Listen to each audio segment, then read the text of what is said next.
what's the purpose, bro? You tell her. Always sit, look.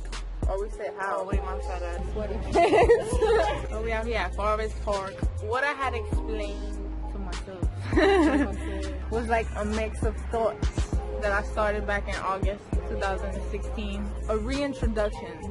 God is in somebody's life, or who he can be in somebody's life. Show who he is to me, but only out of my respect for him, and this is the view that I want people to see. I don't know, I'm just hoping that this word can talk to somebody or be a message for somebody. A light up ahead after walking through a dark tunnel. Although a few good men still wander off paralyzed and puzzled.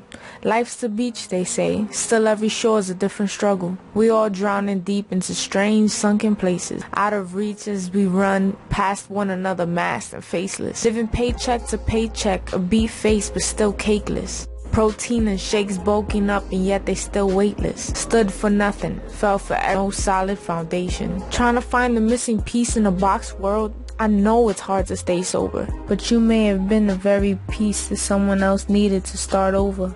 Open your eyes, see and hear the hidden truth. The only thing the world does is cover up and confuse. There are many that know this truth and are afraid of it. Some blind to the truth so they continue to play with it. Others won't share this truth cause they hated it. Power, pride, control, these people crave it. Still they go on to feed that fear is a gift. Hashtag selfie, hashtag me first. Who cares if tomorrow you the first to get hurt? Breaking bad habits just to binge watch in bed. Follow me and unfollow them and I'll show you 13 plus reasons why your faith is dead. Pitching good is evil and evil is good. People wake up, villains are now heroes. Supposedly they just misunderstood. They suggest an education, yet raise life prices, while they take away the very book that teaches us what the purpose of life is. This was the one who lived to explain this. He said, cast your cares upon me. If it's too heavy for you, I'll bear it. But you see, their argument is this. So why does evil exist? Why did God let this happen? Or death after life? I admit I can't see the compassion. Or how could a good God let the world be so bad? Or the 1% have all this money and still be so sad? And those that have none at all and live life mad? And the poor getting poorer and... Yes, I understand. These are all difficult facts. But then so what? Can you even answer all that? How about this? Answer some of these facts. Like creating a nation and for no reason having them turn their backs.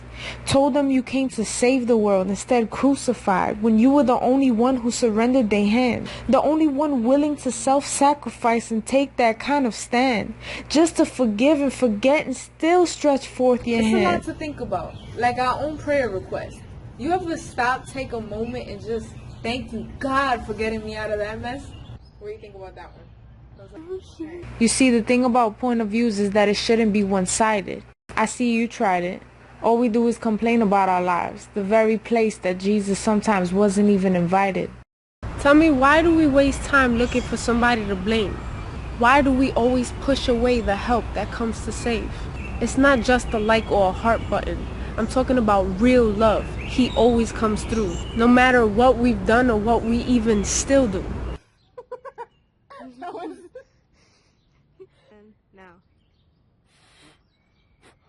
When your heart breaks and your tears fall and you lie awake. When your knees are weak and it's still so hard to pray. He mends your brokenness, gives you strength when you're weak.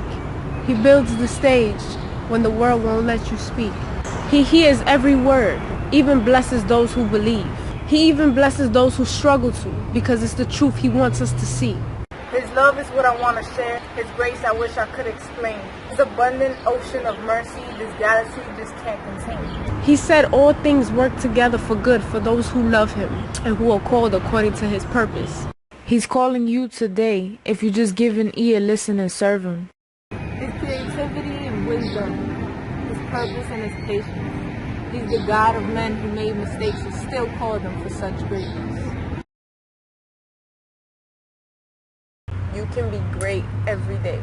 Everyone in your life is affected by you. Remember that the moment you're feeling down, someone else might be feeling the same exact way. The reason why we have these things and we have phones and we have internet and we have makeup and makeup tips is because people share what they've learned, so we can do the same thing with strength, with love, with faith. Let's extend that to each other. You don't have to just wait for a calling over your life. There's already a calling over your life. And to continue to grow, to continue to love and learn, share what you learn. You're not alone.